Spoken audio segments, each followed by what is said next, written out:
bienvenidos nuevamente a ZIP en Lima Noticias. En esta oportunidad vamos a hablar sobre lo que ocurre y el problema, el dolor de cabeza que tienen normalmente todos los automovilistas, no solamente en Lima, también en el interior del país. La pésima calidad del pavimento, del asfalto de nuestras calles. ¿Por qué sucede justamente este problema? ¿Por qué parece que todos los alcaldes que hacen obras pues le ponen un código de barras para que se destruya antes de los 5 años, cosa que su campaña política va a basar justamente en la rehabilitación de tantas pistas que nosotros ya virtualmente conocemos cada hueco y cada parte que se ha despedazado frente a nuestros ojos? Para esta oportunidad justamente tenemos con nosotros aquí en ZIP Lima Noticias al ingeniero Néstor Guamán. El ingeniero Néstor Guamán es un especialista en esta temática que nos va a detallar pues, un poco sobre la situación. Ingeniero Guamán, bienvenido aquí en ZIP Lima Noticias nuevamente. En esta oportunidad pues hablar de la pésima calidad de las obras viales que se hacen acá en nuestro país, en que lamentablemente pues todos sufrimos dolor de cabeza y eso hace justamente un perjuicio no solamente a los bolsillos, sino el perjuicio en la pérdida de tiempo, sobre todo en estos tiempos en que ya nosotros necesitamos hacer demasiadas cosas en un solo día. Señor Guamán, ¿por qué pasa eso en nuestras pistas? Bueno, gracias nuevamente por la invitación y me da mucho gusto poder dirigirme a todos los colegiados, porque como tú lo dices, es una gran preocupación, no solamente a los colegiados, sino al público en general, ¿no? Así es.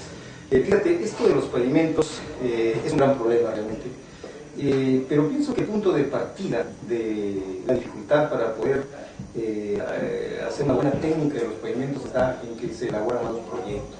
Y esto es lógicamente responsabilidad de las entidades encargadas de elaborar los proyectos, ya sean proyectos de pavimentos nuevos, ya sean proyectos de carreteras de grandes extensiones, o ya sean las calles, que es lo que estamos un poco tratando ahora, a nivel, digamos, urbano, ¿no? Entonces, no se diseñan, en muchos de los casos, debidamente los pavimentos. Si hablamos de un pavimento nuevo, de una calle, por ejemplo, que va a ser totalmente rehecha, digamos, o sea, no queda nada del anterior, se parte de diseños que no corresponden al tipo de tráfico.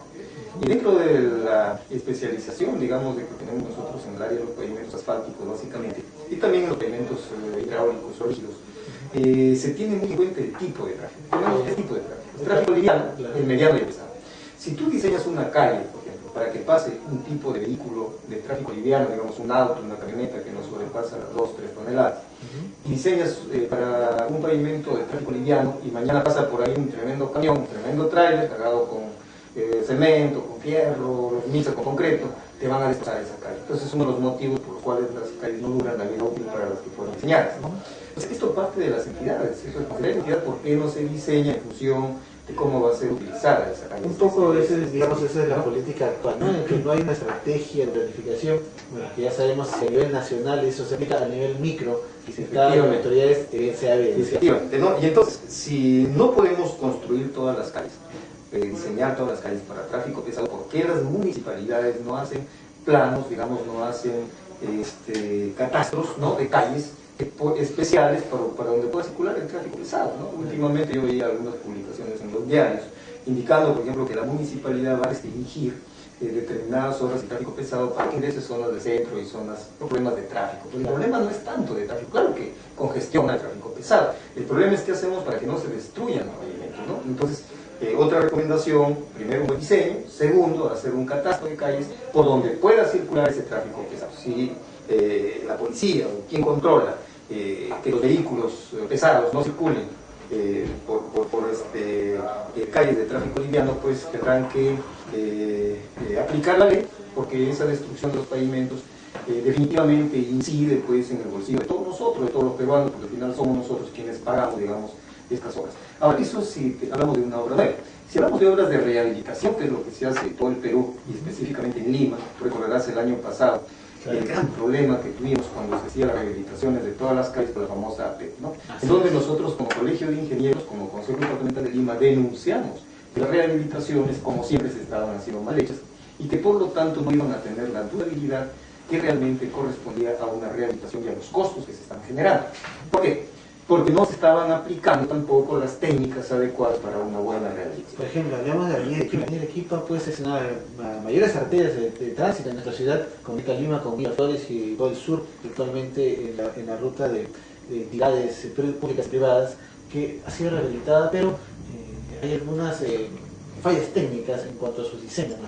Sí, posiblemente. El caso de la avenida Arequipa, la avenida Petituars inclusive, hay pavimentos nuevos que se han hecho que están debidamente diseñados. Lógicamente hay pavimentos de concreto rígido, de concreto hidráulico, y se han hecho para ese tipo de vías. Pero lamentablemente pues es por partes, ¿no? Entonces hay otras zonas que tú comentas que efectivamente se hacen rehabilitaciones, ¿no? Y a los 2 o 3 meses nuevamente esas calles empiezan a fallar. Lógicamente que no van a colapsar, digamos, de un momento a otro, pero si nosotros pensamos que una rehabilitación como mínimo debe durar entre 5 y 6 años, ¿por qué a los 6 meses o al año ya está nuevamente deteriorada? Entonces esa es la preocupación, ¿no? Y en esa oportunidad, cuando nosotros desde el punto de vista constructivo hacíamos las críticas correspondientes, les decíamos a los señores alcaldes, alcalde provincial de Lima, alcaldes distritales, ¿no? Que ya que nos están haciendo la vida imposible por el problema del tráfico, que tú recordarás, fue caótico, cuántos millones de dólares se han perdido en el tiempo perdido de la gente, ¿no? Y todo lo demás se haga en las rehabilitaciones. Lamentablemente, en el mayor de los casos no ha sido así. Y ahora ya estamos empezando a ver las consecuencias. En muchas calles están fallando después de habían cumplido los 6 meses que estas han sido rehabilitadas. Según las cifras que usted mismo señaló, ya hace algunos meses, pues al inicio del año pasado, pues señaló que casi el 80% de las pistas que se estaban haciendo pues iban a presentar fallas. Entonces, definitivamente. Mira, a mí me llaman permanentemente emisoras radiales, ¿no? Y los mismos amigos periodistas me dicen: ingeniero, usted se quedó corto cuando dijo a los 6 meses, a la vuelta de mi casa, a los 2 meses ya se empezó a deteriorar, ¿no? Y eso es lógico, porque no es necesario ser muy especialista en el tema para darse cuenta el tipo de rehabilitación que se hace. En primer lugar, las rehabilitaciones que se han estado haciendo mayormente han sido del tipo de fresado. ¿Qué significa esto? Que se saca parte de la carpeta asfáltica, que es la parte superior de la carpeta por donde ruedan los vehículos, ¿no? Y sobre la carpeta antigua que queda se pone una carpeta nueva. Pero ¿qué pasa? Que esa carpeta antigua ya posiblemente está fallada, o sea que ya tiene fisuramiento. Entonces, al poner una carpeta nueva de 1 pulgada, 2 pulgadas o 3 pulgadas, lo que debe hacer, que debería hacerse de acuerdo al diseño y no se cumple, esa fisura, esa grieta que ya está en la carpeta anterior, ¿no? En la carpeta antigua, se va a reflejar definitivamente a poco tiempo en la carpeta nueva. Eso nosotros los técnicos le llamamos la reflexión de fisura, que de todas maneras se va a dar debido al tráfico que pasa por ese. Entonces, si las municipalidades tienen técnicos, que yo me imagino conocedores de estos temas, ¿por qué es que se insiste en lo mismo, ¿no? Entonces, estas rehabilitaciones hay que hacerlas mejor, hay que hacer diseños, digamos, que correspondan, por ejemplo, a la utilización, digamos, de geotextiles o geomallas, que eviten esa reflexión de fisura. Lógicamente va a costar un poco más, pero si nosotros hacemos un estudio de beneficio-costo, definitivamente al final sale más barato, ¿no? Porque por hacer cosas baratas, como dicen, lo barato sale caro, entonces las rehabilitaciones. Y fíjate tú, además de la gran pérdida económica para nosotros, todos los peruanos, que pagamos estas, yo diría, falta de seriedad en los proyectos, ¿no? La incomodidad que nos genera que cada 6 meses o cada 1 año tengan que estar nuevamente rompiendo la pista y nuevamente rehabilitándola, ¿no?